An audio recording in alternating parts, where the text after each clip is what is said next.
Everybody is moving.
Good morning, everyone, and thank you for joining our special grand rounds today.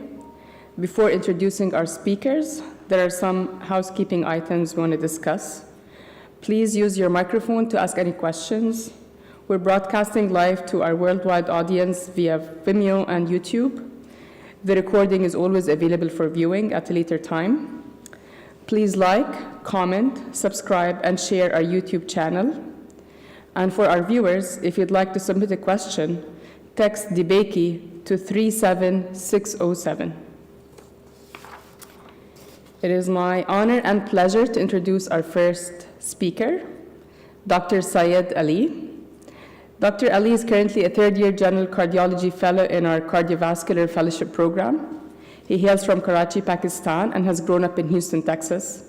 He completed his undergraduate degree at Rice University and went on to medical school at Baylor College of Medicine, completing his internal medicine training there as well. Thereafter, he started his general cardiology training at Houston Methodist, focusing on imaging along with an interest in interventional cardiology. He's going to be pursuing Interventional Cardiology Fellowship at UT Houston in July.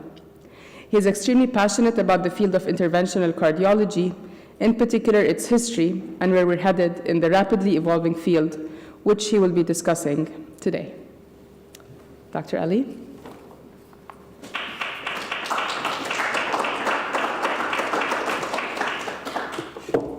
Thank you, Dr. Faza. Thank you, everyone, for being here and allowing me to present. So I initially became interested in just the history of medicine in medical school. It's also a very common Jeopardy question, just talking about the history.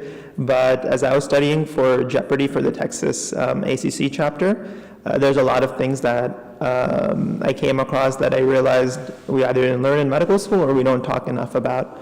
So a lot of it is just going to be like a story as I build the progression toward how we have the PCI that we know today and where we can go from there. And I think it's very important to know where we came from to be able to better guide the future. A lot of people begin with the father of interventional cardiology, Dr. Gruentzig, when they're talking about the history of PCI, but I want to start even further back. How far back, you say? In the 1700s. So Reverend Stephen Hales, he's reported to have made the first measurements of blood pressure and cardiac output with the use of brass pipes. He was the first person known to have done cardiac catheterization. And so that was in the 1700s.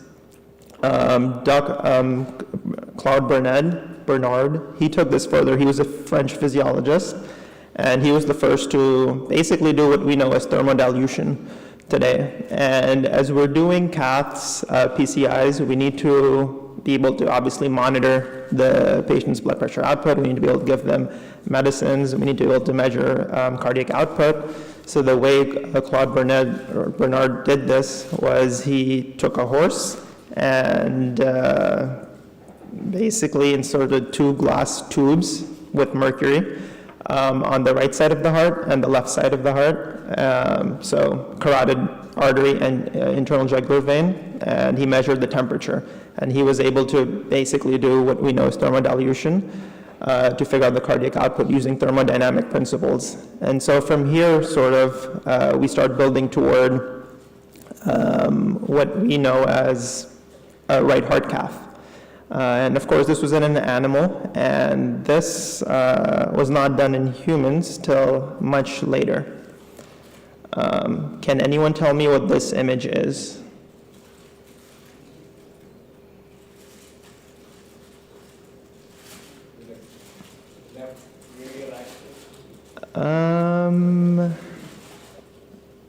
It's the venous side. And so the gentleman I'm about to talk about, he's a Nobel Prize winner, and he is truly a legend. The things he did, I don't think any of us would, or most of us wouldn't do, but Werner Forsman, in 1929, he was inspired by Claude Bernard and everyone who came before him, and he started thinking about ways to enter the heart. And this was a bit unorthodox, and he got a lot of pushback from his faculty. But around the time he was a medical student, he thought that it might be a good idea to do a cath on himself. This was at the time that it was thought to result in cardiac arrest if you insert any sort of catheter in the human heart.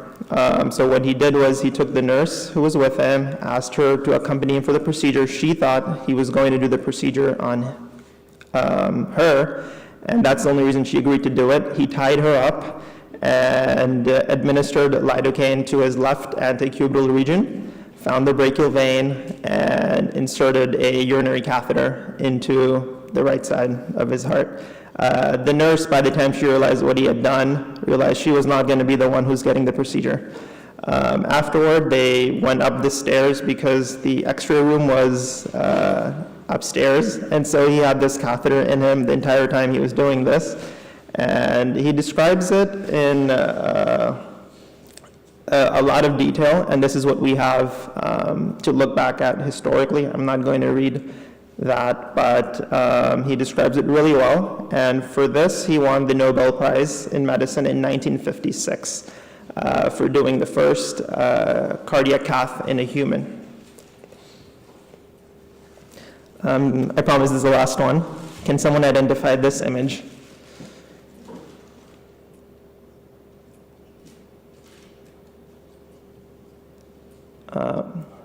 Yeah. So this is the first coronary angiogram, and it was an accident, actually. So we have Dr. Mason Sones in 1958. He was doing a study on a patient with rheumatic heart disease, and he was supposed to do the story is told couple of different ways, but the way I'm going to choose to describe it is, I think, the more common way. But he was going to do a aortic rotogram, and he injected 20 cc's of contrast, hoping to do a root shot. But instead, what happened was the catheter fell into the right coronary artery, and what we see is this image. And so this was the first time a coronary angiogram was done. And then some accounts of this tell us that the patient went into VFib or asystole. And so he apparently did a precordial thump, which delivers 5 joules of energy and interrupts the VFib. I think this part of the story is not necessarily true, but it does make the story sound a lot cooler than it already was. But afterward, Dr. Soanes decided to study video engineering, dye chemistry, optical imaging amplification to better basically see coronary angiograms. And as you can see, what we're building toward is the building blocks of what we need for a PCI, right? We need to be able to monitor the patient while they're doing any sort of getting any sort of procedure done. We also need to be able to see where the disease is before we can intervene. And we also need to have reliable access. The predominant access before the 1950s or so was the Soanes technique, where we would have a cut-down method and expose the veins, arteries, whatever we needed to access, and directly put the catheter in there. Dr. Seldinger, he's a radiologist. He came up with what we know as the Seldinger technique, which I think all of us have used, and that's how we get percutaneous access now. And I won't go through it because I think many of us have seen it, but it truly revolutionized how we get access. So then Dr. Soanes's and Dr. Seldinger's student, Melvin Judkins, yes, the same Judkins whose catheters we still use today, he came up with the catheters that we needed to use to do coronary angiograms and PCIs.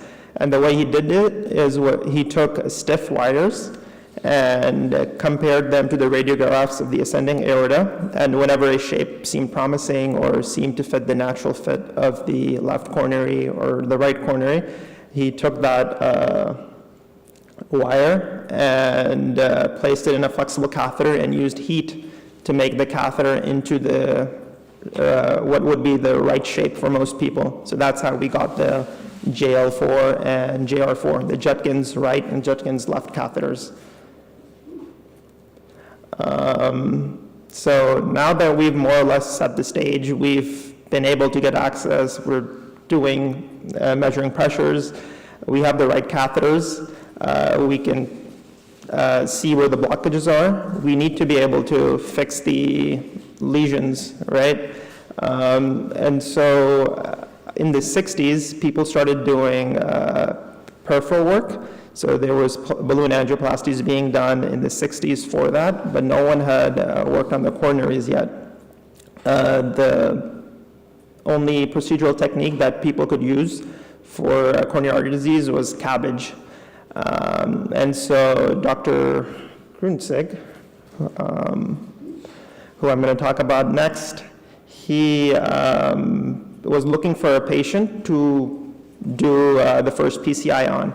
And it was tricky because a lot of times by the time the patient got a coronary angiogram done, they had multivessel coronary artery disease. And doctors weren't comfortable doing any sort of percutaneous interventions when you had multivessel coronary artery disease. And so Dr. Gruentzig was looking throughout the world to find the right patient, the patient who had single vessel coronary artery disease. And so came along a patient, 38-year-old gentleman on September 14, 1977. He had 2 weeks of anginal pain, and he had the following angiogram. And as you can see, he had a tight LAD lesion before the diagonal came off, and Dr. Gruentzig's partner told him that I have the perfect patient for you. This was after he came back dejected from America. He had looked at hundreds of patients, and he finally found a patient to do a PCI on.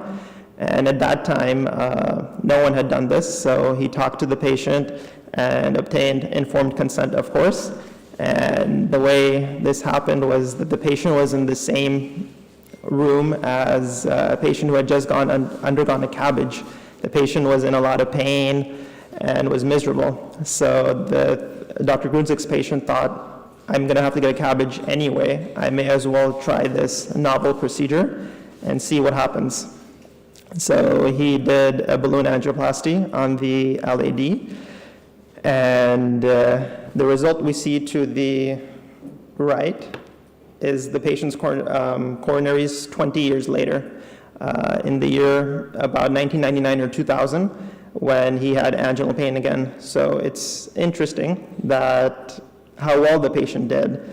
And Dr. Gruentzig, I don't think, could have predicted how well his procedure would have gone. He unfortunately didn't get to see how things went. In 1985, he passed away in a plane crash, but this was not before he taught a generation of cardiologists how to do this procedure.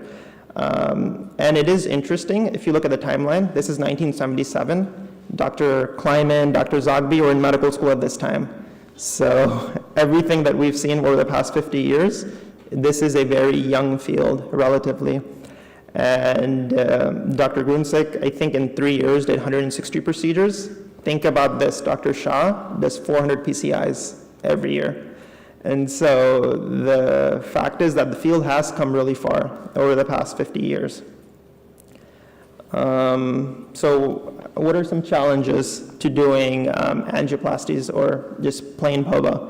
We have high restenosis rates and acute occlusion. The restenosis rates were about 40-50% depending on the study you look at. And the reason that happens, I won't go into too much detail just for the sake of time. The muscle, the vascular smooth muscle in that area, it goes through remodeling, elastic recoil, and there's significant restenosis even at 6 months after the patient. Most of these patients have had their balloon angioplasty done. So around 1986, 1987, we came up with bare metal stents. This certainly reduced the restenosis rates to about 30% or so, but patients had more subacute thrombosis, which led to studies on anticoagulants, antiplatelets, how well opposed the stents are. There was periods even in the 90s where patients after stents were on warfarin and very heavy blood thinners. I was talking to Dr. Gopi Shah about this yesterday, actually. And now it's DAPT, really, like aspirin, Plavix, Brilinta. So I won't touch too much on the way that we do anticoagulation or antiplatelets. That's, I think there's too much to talk about. But there's other techniques that came out in the 80s, rotational atherectomy, laser atherectomy, that weren't as promising as we initially thought. But they certainly did lead to advances in the field. This is the STRESS trial. I don't know how many of us know about it, but it was a landmark trial that looked at balloon angioplasty versus bare metal stents. And it randomized 410 patients with stable angina to POBA versus bare metal stents. And you did angiogram at the time of the procedure, after the procedure, and 6 months later. And what we saw was 30% restenosis with bare metal stents and 42% with plain old balloon angioplasty. So certainly we've seen that there is significant difference in terms of restenosis, but we didn't want to stop there. We came up with drug-eluting stents in the late 90s, and they reduced restenosis rates down to 10%.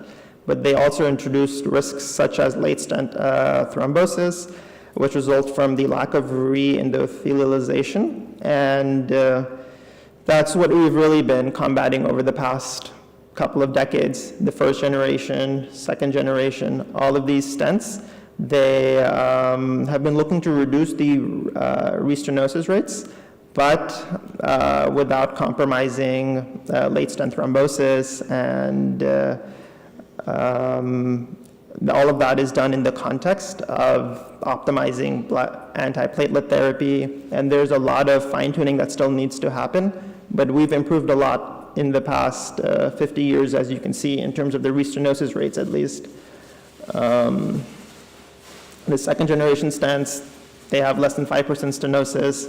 A lot of these stents, they use sirolimus and everolimus, which are newer forms of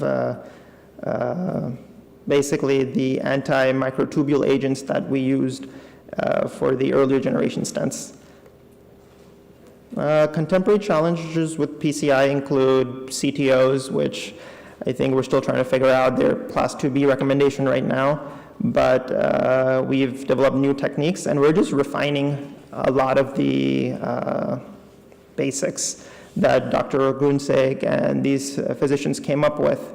And I think it's good to know where we're coming from as we build on these building blocks. Future direction, there's a push to be able to prevent the vascular smooth muscle proliferation, which leads to restenosis, but we're very nonspecific with it. When we use paclitaxel or everolimus, what we're doing is we're also blocking the endothelial cells from functioning, and we need a healthy endothelial cell layer to prevent the restenosis. So we need to be more specific in how we target the vascular smooth muscle. And so a lot of that is going to be delivering targeted therapy with Myrna technology that a lot of folks are working on. We're also using artificial intelligence to do personalized PCI planning. All of these things will play a role in the future as we build smarter stents and smarter technology to have more targeted therapy for our patients. I want to acknowledge all the faculty, fellows who have taught us, my wife, my family, and I've just appreciated being here for the past 3 years, as all of you have taught me a lot. And I think coming to the end of my residency, I didn't realize how much there was in cardiology, but I feel partly a radiologist now. I feel partly a cardiologist, and I'm very excited about the future as well, going into interventional cardiology and seeing what we come up with.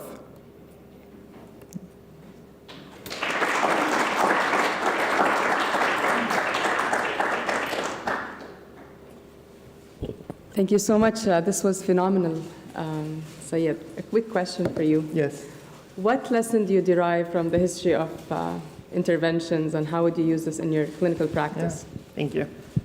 So I think it goes back to personalized medicine. Dr. Gruentzig, he was building balloons in his kitchen, looking at angiograms of patients and building very specific diameter and length balloons. And that was personalized medicine back in the 70s and 80s. So I think as we go toward the future, we will have to build personalized medicine. I think that's a buzzword that everyone uses, but to be able to target these lesions specific to every patient, we have to be using personalized medicine. Thank you so much. You know, if we want to look into the future, you really have to have a peek on the history, and it's so fascinating in how PCI and angiography has helped manage severe CAD, especially in the era of lack of therapies and GDMT. Right. So the evolution has happened. The present, we are still kind of in the mix. When we have GDMT, when and if we want to do PCIs. Right. Where do you see, and again, the future from where, you know, how can we prevent getting significant CAD? Because most of the folks who are still presenting needing PCI or CABG, maybe that's their first presentation. Right. Do you envision a future where much earlier screening can identify, and then we can kind of nip it in the bud, for most of them, of course, and then do you see in 10 to 15 years, rather than such a wide-scale PCIs, maybe reserved as a rescue therapy for the very few who funnel through? Yeah, I think that's hopefully the goal. It will put some of us out of jobs, but With the social determinants of health, I think with the way insurance is, people getting screening, we need to be very proactive and educating our patients going forward and holding screenings for appropriate patients. And that's where I think the prevention folks, such as yourself, who have done excellent work, come in. We hopefully catch these patients a lot earlier, give them the statins and anti-lipid therapy that they need, especially with the people who have familial hypercholesteremia and people who have these really high risk factors. I think in 10, 15 years, with appropriate screening, we'll continue to go down on the CAD that we do see. I don't think we'll ever just get rid of it totally. And I think a lot of that has to do with the way insurance works in this country. So, Syed, thank you so much. Very interesting and provocative. Like my colleague, Dr. Nasser, mentioned, thinking about the history and how that informs the future. One of the things that I learned here was how Dr. Gruentzig actually spent so much time with patient selection. And that's such an important piece of how we practice medicine today in 2024, whether you call that selection or personalized medicine. So we've seen a lot of new data coming out in randomized clinical trials of PCI versus a placebo PCI type of procedure. And I wonder today in 2024, who is the right patient in your mind for for PCI in the stable setting? Do you think that medical therapy is going to continue to be the first line therapy before we start sending patients for referrals to the cath lab? Or do you think with some of the newer data that have been published that we're going to start seeing earlier upfront PCI prior to the initiation of antianginals and medical therapy? Because I think we have to think about a lot of things as we approach this from a utilization perspective, as well as many things to consider. So how do you put this into perspective with some of the more recent data and also being an operator soon here in the future? I think that's an excellent question. What I've seen in my limited experience, of course, is that it has to be patient-centered. There's some patients who prefer taking medicines before you do any sort of procedure. So they'll take their antianginals, they'll be doing really well with stable coronary artery disease. But I think the way many interventional cardiologists practice is that their goal is to get patients off of medicines. So their goal is to get them off of their antianginals, and a lot of people who, let's say, don't have microvascular disease, who have discrete lesions that you can intervene on. So I think like Dr. Gruentzig's patient where you have single vessel coronary artery disease, there may be a role for PCI early on so that patients, I think especially young patients, they don't like taking medicines. So you can have them on the dual antiplatelet therapy for a year or whatever the interventional cardiologist prefers. But afterward, you can limit the medicines that they're taking, and maybe they can just take a baby aspirin instead of being on a beta blocker, nitrates, ranolazine. So I think it will be patient-centered, and I, for example, prefer doing more medical therapy and then doing PCIs for refractory cases of angina, but I think it has to depend on the patient.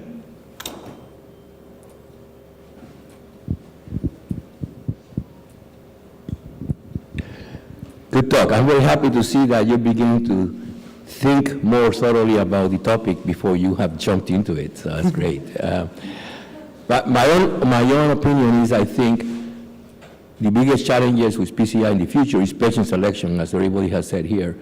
And this is probably where AI is going to be a major contributor. I mean, we live in a life of statistics. Every decision we make, even getting out of bed this morning and driving here, had a statistical significance. You could have been killing the highway. Right. So we are always making these statistical decisions. And I think this is where AI, with full knowledge of patient information and everything, will allow the physician and the patient to sit down and say, this is what we estimate are going to be your outcome with this or this or this other treatment. And I think really AI will help us a lot. And, you're starting this area, so I know that you have some interesting computers. That might be something that you may be interested in exploring. But I think AI will help us. with that type of patient selection decision. Absolutely. I think that's very important. And then just sitting down, listening to our patients. Dr. Gruentzig sat down for 1 hour and counseled the patient, giving them the risk and the benefit. And with the era of PCI that we're in, I think we can be very non-descriptive with patients at times. So telling them the risks, benefits of procedures, and just sitting down with them goes a long way. That's something that has been in medicine since, the centuries, that sitting down with patients and listening to them, that's half the battle, and counseling them appropriately. Okay. Thank you.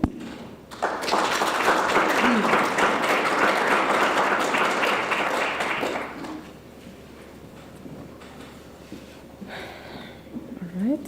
It's a pleasure and honor to introduce our next speaker, Dr. Madiha Khan, who is a cardiology fellow in our cardiovascular fellowship program.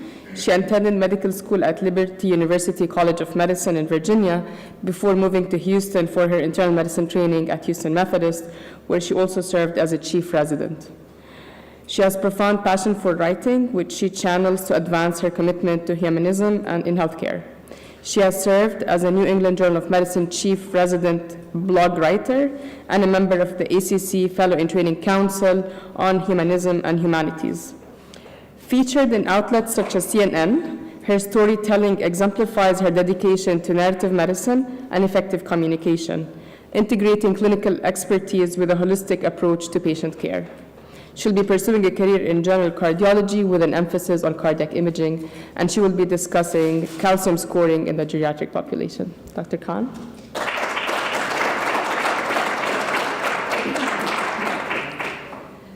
Hi, everyone. My name is Madiha Khan. I am a cardiology fellow here at Houston Methodist. Thank you, Dr. Faza, for that very generous introduction, and thank you, Syed, for that awesome talk on the history of PCI. I felt like I was there. My talk today is about, maybe for patients that were there, it's calcium scoring in the geriatric population. I can figure out the big green button, that makes sense. My objectives today are pretty simple. First is to hopefully define for us what it means to be geriatric age as it pertains to cardiac risk. We will then analyze some of the evidence for the benefits of calcium scoring in this population and then discuss some of the limitations.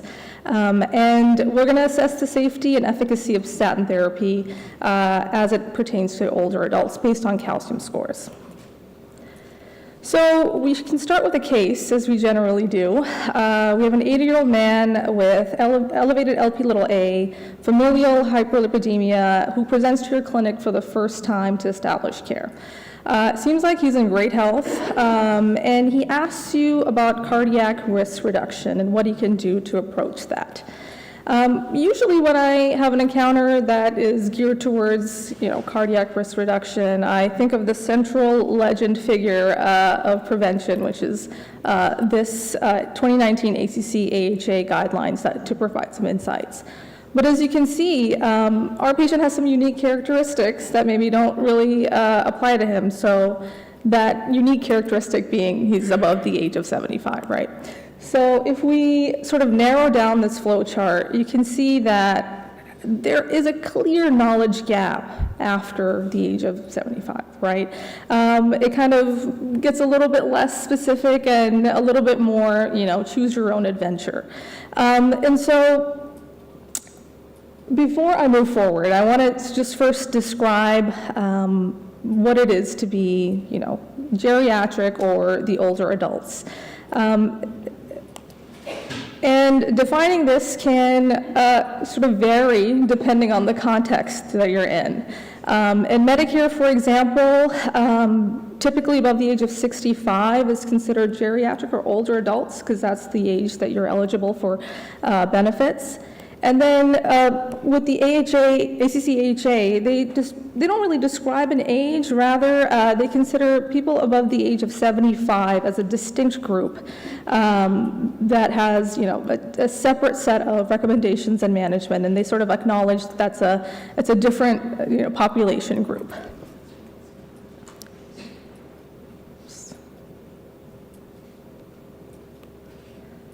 So going back to our chart here, you can see that the guidelines at least suggest or emphasize risk discussion and risk estimation. So how do we do that? Do we turn to our trusty risk calculators? And the answer is maybe not. ACVD and the Framingham risk calculators, though they're validated up to the age of 79, they, and maybe inappropriately extrapolated to adults above that, they really underperform in this population, right? For starters, using the traditional risk scores, people are stratified as intermediate to high risk just on age alone. And so, the other risk calculator, PREVENT, helps that a little bit. It's specifically for patients above the age of 75. It's from 75 to 79 is the upper limit of that, though it does offer a shorter risk horizon. It's about 5 years as opposed to the ACVD and the Framingham risks scores. So why is that, right? Why do our traditional risk calculators underperform in our older adults? And it's because of, I think it's a twofold reason. One, older adults are generally a heterogeneous group with variability in health, comorbidities, lifestyle and functional status, which makes uniform risk prediction a lot more challenging. And in older adults, there are competing risks that are non-cardiovascular that may alter sort of the all-cause mortality and that may be altering the all-cause mortality. And so this concept dilutes the predictive strength of our traditional cardiovascular risk factors. The other reason could be the specific cardiovascular risk factors are not exactly predictive in the older population, one, because of the confounding variables, but also they just don't perform as well. There's a study that nicely illustrated this, failure of traditional risk factors to adequately predict cardiovascular events. And if I can turn your attention to this figure, they compared pooled cohort equations to a stratified Cox model where they weighted the individual risk factors. And so they calculated C statistics for each and displayed them across age groups. And I'm no statistician, but you can see on the left, it's sort of this declining C statistics showed that it loses predictability with increasing age, whereas weighing those factors can sort of improve our risk estimation. So going back to our trusty chart, so if cardiac risk factors are not it and calculators don't really provide us a proper assessment, what about a calcium score? We see that age is heavily weighted in the risk calculator, so people are, stratified as intermediate to high risk, and traditional risk factors have less of an implication. So I think within this context is where calcium scoring is very helpful to provide some insight on risk assessment. So I'll be talking about the benefits of calcium scoring in the older adult and showing you some studies to prove my point here.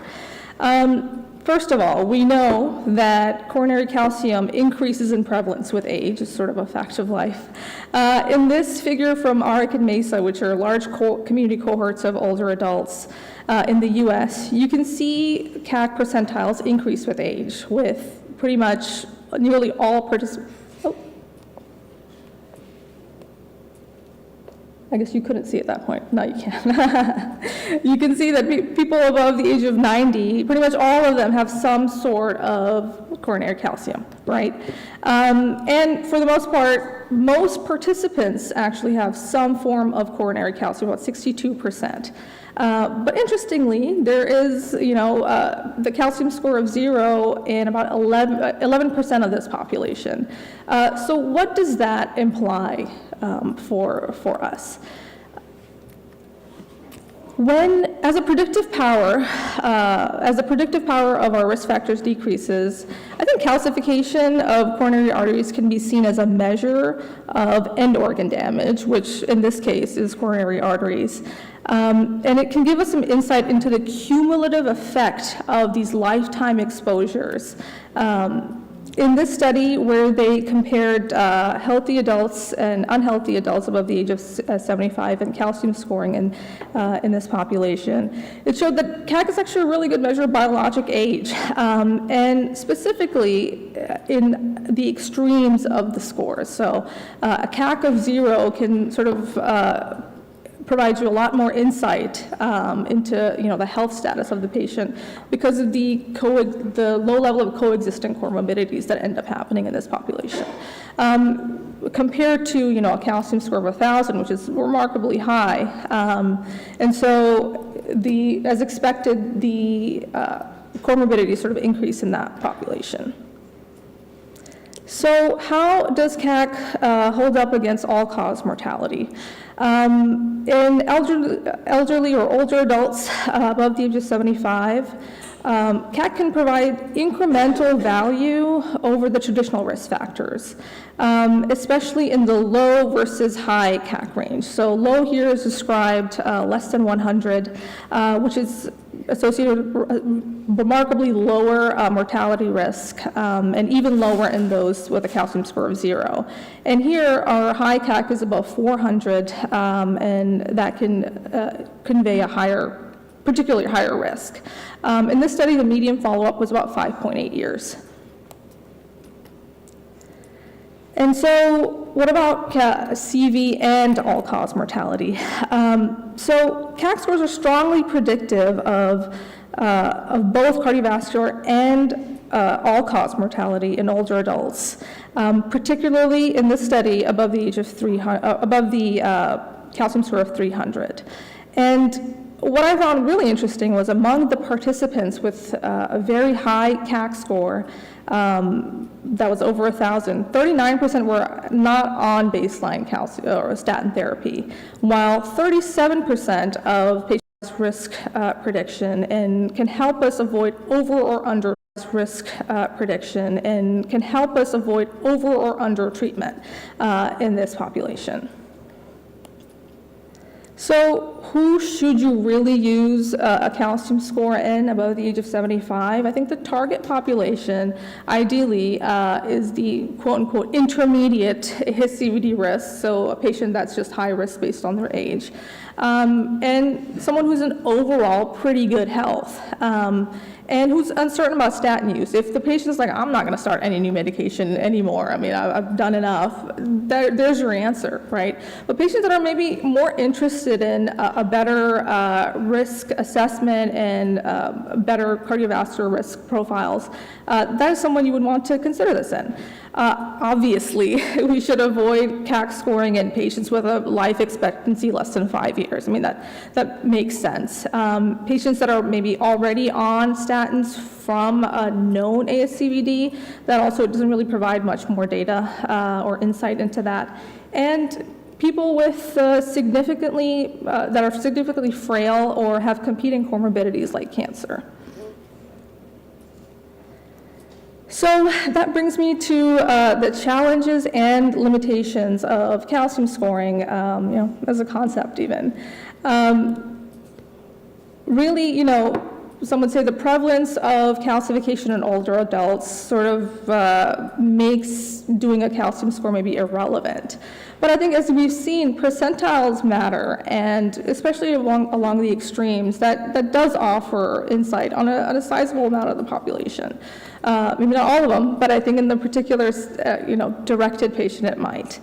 The impact of incidental findings from a calcium score. So, I mean, we read a lot of CTs here, so maybe this is not too surprising to us, but in one study, about 41% of patients had a extracardiac finding, and of those 41%, 23 actually required follow-up. So that's not, something to sort of look over, especially in a population that is more prone to overuse and requiring additional health resources. That's something to definitely consider.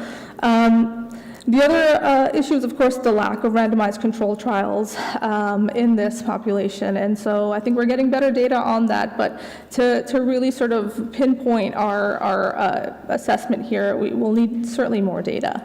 Access is, of course, another issue. You know, patients above the age of 75, $140 for a calcium score is not something routine, right? Especially in the Medicare population. So that is also, of course, a consideration. We talked about competing risks, frailty, dementia, cancer. These can sort of make the CAC scoring irrelevant as expected. And I think most importantly, managing expectations and interpreting the results in a context of the patient individually is key. And I think that's something we can't sort of overlook. Calcium scoring refines but not replaces clinical judgment, right? And, just talking to people about my talk today, I think one of the main things that was brought up was, am I really going to start a lipid-lowering therapy at age 80? And, they were like, really? Are we really going to do this? But that brings me to my next topic here, which is the use of statins in the geriatric population. I love this figure because it shows the plethora of randomized controlled trials that we have demonstrating low efficacy or high efficacy of lowering LDL. However, the applicability of these findings to older adults is obviously debatable. In one review of 60 trials, only half of the patients were above the age of 65. And in another review, in half of the trials, they stopped the inclusion at age 75, so people weren't even really included. In only about 39% of the trials did they report any data on the older population, and even that is scarce to come by, and it's certainly not representative of our blooming older population. There is no grand rounds complete without something from Safi Khan, and so he made this very nice table here, it looks like, describing the trials in the older adults as it pertains to statin use. You can see, overall looks to be a benefit, right? I won't go through individual ones, but this is basically, they were, answering some of the questions of low-risk statins versus high-risk statins, no statins versus some statins, and overall it says maybe like a soft yes, maybe a soft benefit here. But what is really clear is that we do need more information, right? This is not something that's, going to be the end-all for calcium scoring and our statin use in the adults. And so that brings me nicely into, my point of the risk of stopping statins is not equivalent to the risk of starting a new medication. And what I mean by that is the implications of stopping a statin, I think, in patients that are, that we think are lower risk, we really don't know. And I think that is why the calcium scoring provides such good insight to help us sort of de-prescribe and de-risk. But, so not to say that, stopping a statin in everyone that's above the age of 75 is something that we do anymore. I would hope not. But I think calcium scoring is something that can help us de-prescribe without sort of increasing any mortality or CV risk. And then starting statins, we really don't know what the benefit is starting it after 75. Like some people would say, if you made it to 75, I'm not going to add anything more. You did pretty good. So I think to help answer those questions and fill in those gaps, We luckily have some future directions and trials that are in the pipeline. Preventable, for one, will compare statin use to placebo in just a community population, and STARI will also help us add to that. These trials will be hopefully completed, I think, in 2025, end of, or 2026. But there's a lot of good stuff in the pipeline that can help us answer the question of statin use in the elderly. And so back to our patient, our 80-year-old healthy guy. We did a calcium score and it was 0. Thank God, right? Because what a risk, what a loaded question he asked by asking us to risk stratify him. And some people would say, why would I bother with a calcium score at this stage, as we've discussed? What am I really gonna order a CAC in someone 75, 79 or older? And to that point, I wanted to share something with you that I looked up for funsies. So at our institution, in preparing for this talk on the 9th, which sort of dates me because this is the 12th now, but I looked up the amount of calcium scores that were being done specifically here at Houston Methodist, the ones that we read in OPC, and I made sure this is specifically calcium scoring above the age of 75. And any guesses how many there were? 500? 2,000, my gosh. Great guesses, a good spectrum. It was 648 out of the 9,700. So a smaller size, but not insignificant. It comes out to about 7% of the tests that the calcium scores that we order are in patients above 75. So it is a very relevant question, and whether we like it or not, we're asking that to ourselves in the last year about 648 times. Like, am I gonna start something? And so I wanted to conclude with this and say, special thanks to Dr. Patel, Dr. Nasser, and Dr. Taffet for guiding me in this presentation and for creating most of this research data that I presented today. I just want to leave you with that, and thank you so much. I'll open it up for questions.